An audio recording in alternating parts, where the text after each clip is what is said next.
네, 오늘장을 명쾌하게 저격해보는 람 기자의 3시 40분입니다. 네, 안녕하세요. MTN 증권부 김혜람 기자입니다.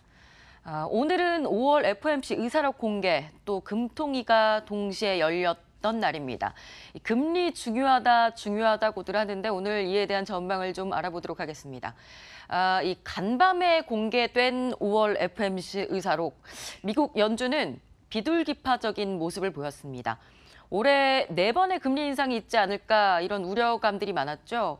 이번 의사록 공개 이후에 올해 3번만 금리를 인상하게 될 것이 아닐까 이런 전망에 힘이 확실히 실리고 있습니다.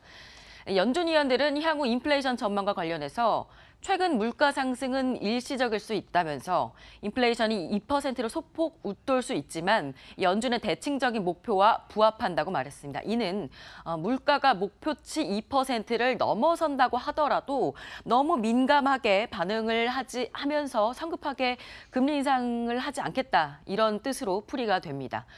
만약에 현재에서 앞으로 3개월 동안 물가가 계속 상승한다고 하더라도 이걸 연평균으로 따지면 연준의 목표치인 2.0%가 된다고 하는데요. 이런 가정하에 급격한 금리 인상은 없지 않을까 이런 전망입니다. 지금 미국의 기준금리가 1.5%에서 1.75%인데 연준이 6월에 금리를 인상하게 될 경우 연준의 목표금리는 1.75%에서 2%가 되고 실효금리는 1.875%가 됩니다. 다음 금리 인상 시점은 9월 회의에서 단행될 것으로 이제 예상들이 되고 있습니다. 이 FOMC가 금리를 3번만 인상하게 될 경우에는 우리나라도 인상에 대한 압박 낮아지게 되겠죠. 오늘 열렸던 금통위에서는 기준금리를 1.5%로 동결했습니다.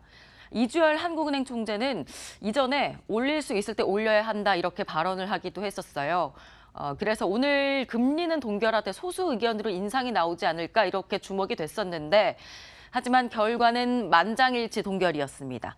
이 한은은 통화 정책에 대해서 더욱 신중해진 태도를 보인 거죠. 인상에 대한 소수 의견이 없었던 것은 최근에 부진한 우리나라의 고용 상황, 또 국제 금융시장에서 신흥국 불안 요소들이 있는데 이게 우리나라에 전이되지 않을까 이런 우려감이 반영된 것으로 풀이가 됩니다. 한은은 특히 미국과 금리 인상 경쟁 나서지 않겠다라는 점을 확실하게 보여줬습니다. 금리 차가 나면서 외국인이 빠져나간다는 것보다 국내 경기 펀더멘털로 인해서 외국인 투자가 더 중요한 요인이다라고 본 겁니다. 한해는 미국의 기준금리를 인상할 때 용인이 가능한 범위에 대해서 우리나라 과거 금리 역전폭 컸지만 우리 경제는 경기 상승 국면에 있었었고 펀더멘털이 양호했기 때문에 자본 유출에 문제가 발생하지 않았다면서 최근 일부 신흥국의 자금 유출은 그들 국가의 기준금리가 미국보다 현저히 높음에도 불구하고 발생하고 있다 이렇게 밝혔는데요.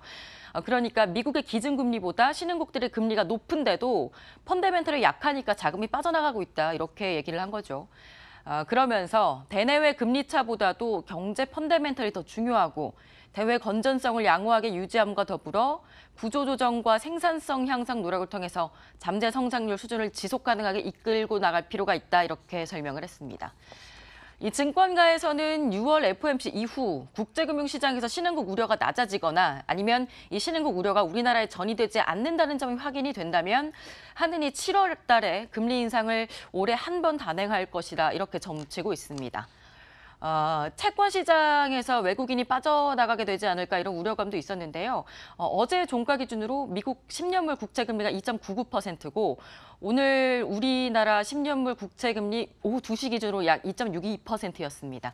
언뜻 생각하면 150bp 차이가 나니까 자금이 빠져나갈 것이라는 생각이 드는데 오히려 외국인 투자자들이 환해치를 하기 위해서 국내 채권 사들이고 있으면서 수급적으로 좋은 상황이라고 합니다.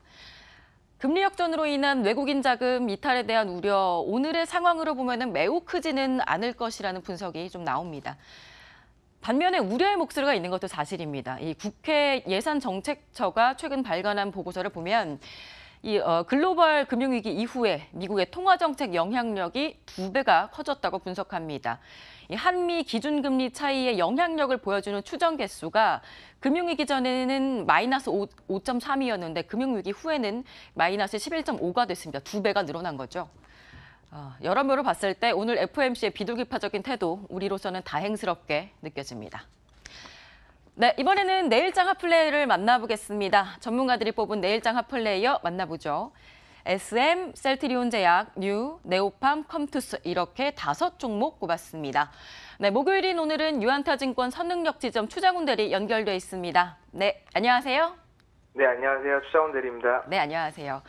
지난 9일에 꼽았던 핫플레이어 휴캠스가 오늘 신고가 기록하면서 승승장구를 했네요.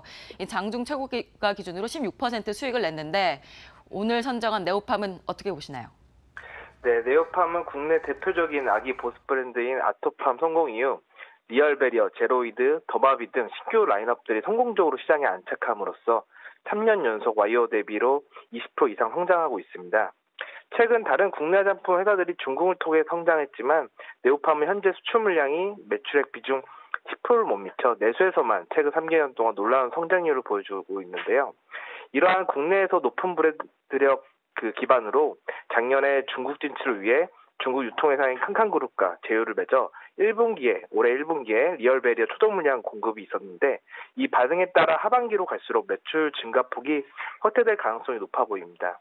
또한 빠르게 불어나는 H&B 스토어 시장이 올해 2조 원까지 시장이 확대될 것으로 보이면서 이에 들어가는 제품들의 공급 물량 또한 자연스럽게 증가될 것으로 보이는데 현재 네오팜은 올리브영 35개점, 랄라블라 전점 입점하며 최근 유통 틀에 맞춰 판매하고 있습니다. 올해 실적이 YO 대비 성장이 매우 기대되는 기업으로 최근 1분기 실적 발표 후 조정을 마침으로써 오늘 종가 수준도 매력적인 가격으로 보이며 목표가는 65,000원, 손절가는 5만 원 제시드립니다. 네, 감사합니다. 네, 감사합니다. 네, 여러분 네오팜 내일장 주목해 보시기 바랍니다. 이번에는 개장 전에 알았으면 좋았을 걸 시간입니다. 유로존의 재무장관회가 예정돼 있습니다. 유로존에서 최근에 그리스 다음으로 이탈리아가 천덕꾸러기가 돼서 막대한 채무 위기를 가져올 수 있다는 위기감이 감돌고 있습니다. 어떤 이야기 나올지 좀 봐야겠고요. 또 삼성 바이오로직스 감리위 2차가 내일 예정돼 있습니다. 내일 오전 9시부터 시작이 되는데요. 1차 때와 달리 대심제를 적용합니다. 대심제란 같은 공간에서 삼성 바이오로직스 측과 또 당국 측이 동시에 출석하고 일반 재판처럼 진행되는 걸 뜻합니다. 감리위가 2차에서 끝날지 3차까지 진행될지는 지켜봐야겠습니다. 네, 지금까지 람 기자의 속 시원한 3시 40분이었습니다.